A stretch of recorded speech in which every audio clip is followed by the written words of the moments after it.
Welcome to SS classes. आज हम बात करेंगे मैक्रो के बारे में। तो सबसे पहले हम यही जानेंगे कि मैक्रो होता क्या है।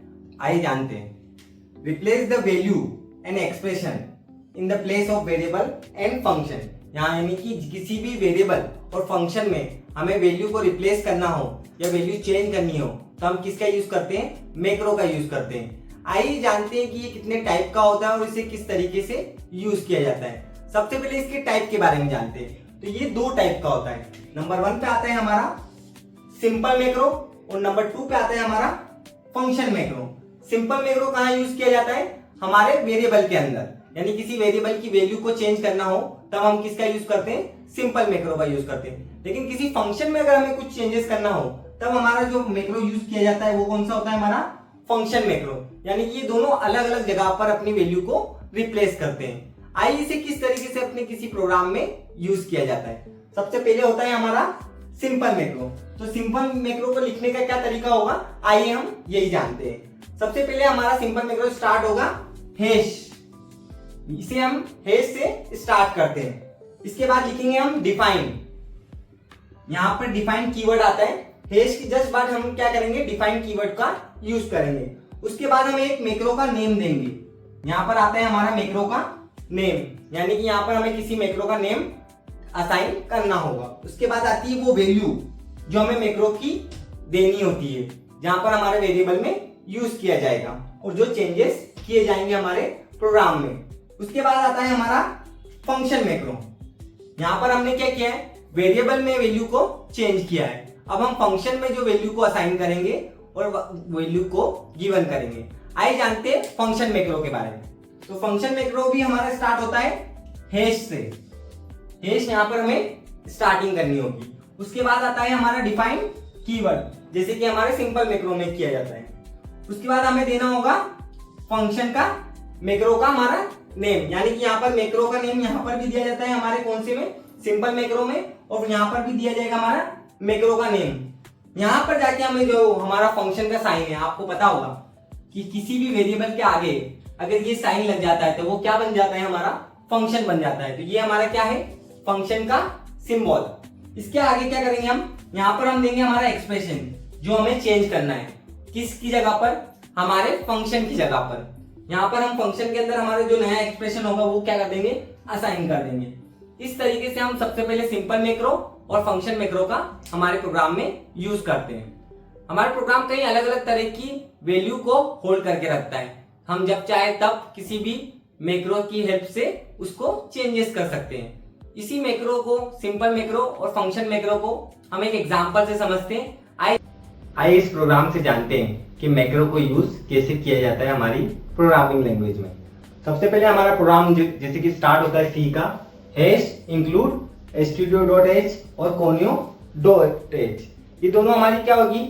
हेडर फाइल होगी, जो क्या करेगी हमारे प्रोग्राम में हमें प्री डिफाइंड फंक्शन को यूज करने में हेल्प करेगी।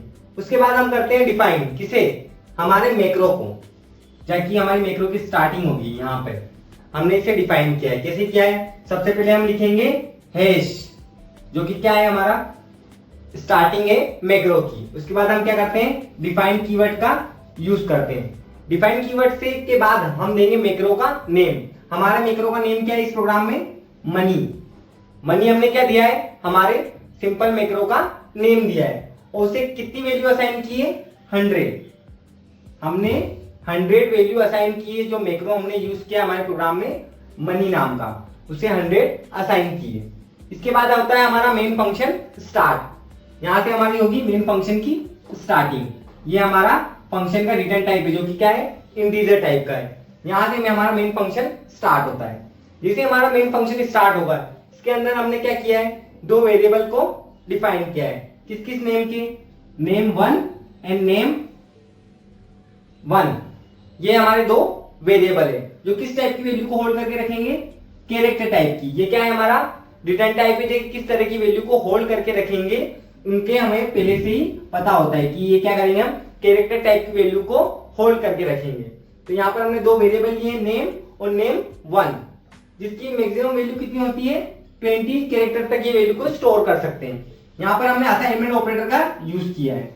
असाइनमेंट ऑपरेटर से हमने इनको दो वैल्यू असाइन की है अलग अलग। एक में हमने नाम दिया है सुमेर, ये क्या किया है हमने, नेम नाम के जो वेरिएबल है उसे ये वैल्यू असाइन की है, जो कि क्या नाम, एक नाम है जो कि क्या है, सुमेर नाम है, वो हमने किया है नेम नाम के वेरिएबल को असाइन।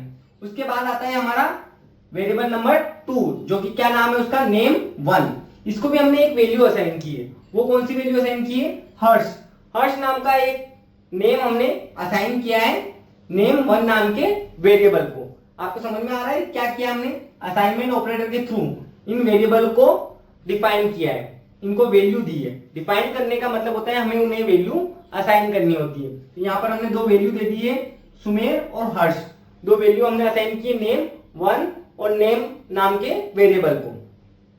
अब क्या करेंगे, हम अपने वेरिएबल की जो मैसेज है उसे हम प्रिंट करवाएंगे with the help of pre defined function. Pre defined function कौन से होते हैं हमारे, ये प्रिंट एफ, स्कैन एफ, जो हम प्रोग्राम में यूज करते हैं। प्रिंट एफ की हेल्प से हम इस मैसेज को प्रिंट करवाएंगे। यहाँ पर हमने सबसे पहले क्या किया, डबल कोट के अंदर %s गॉट %d रुपीज, और ये कहां से वैल्यू आएगी हमारे पास, नेम नाम के फर्स्ट वाले इसमें किसकी वैल्यू असाइन हो, नेम नाम के वेरिएबल की, और सेकेंड नंबर पे जो हमारा %d है इसकी जगह कौन सी वैल्यू असाइन होगी, मनी की। मनी क्या है हमारे यहाँ पर, मैक्रो है, और इसकी हमने वैल्यू पहले से असाइन की हुई, वो क्या है 100। तो इसके बाद हम क्या करेंगे, एक मैसेज और प्रिंट कराएंगे एज इट इज सेम। तो आइए देखते हैं इसका आउटपुट क्या आएगा इस प्रोग्राम में। सबसे पहले हमने लिखा है %s, यानी कि सबसे पहले हमारा जो वेरिएबल 1 है वो कहां से उठ के आएगा, यहाँ पर हमने क्या वैल्यू असाइन की है, सुमेर। तो हमारा आउटपुट क्या आएगा, सबसे पहले आएगा नेम, जो कि क्या है, सुमेर।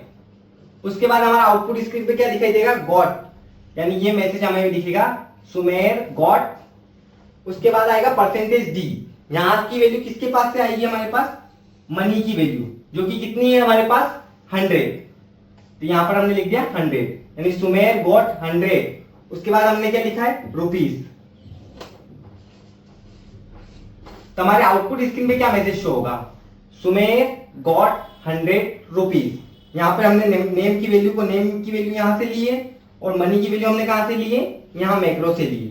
ठीक है, इसके बाद सेम मैसेज हम क्या प्रिंट करवाएंगे, हर्ष के लिए, वेरिएबल नंबर 1 के लिए।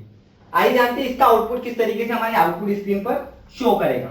तो हम क्या करेंगे, सबसे पहले सेम मैसेज हमारे आउटपुट सेकेंड के लिए, यहां क्या करेंगे हम, %s, यहां पर वैल्यू किसकी आएगी, 1 की वैल्यू आएगी, नेम 1 से वैल्यू आएगी, यानी नेम 1 की वैल्यू कितनी है हमारे पास, हर्ष।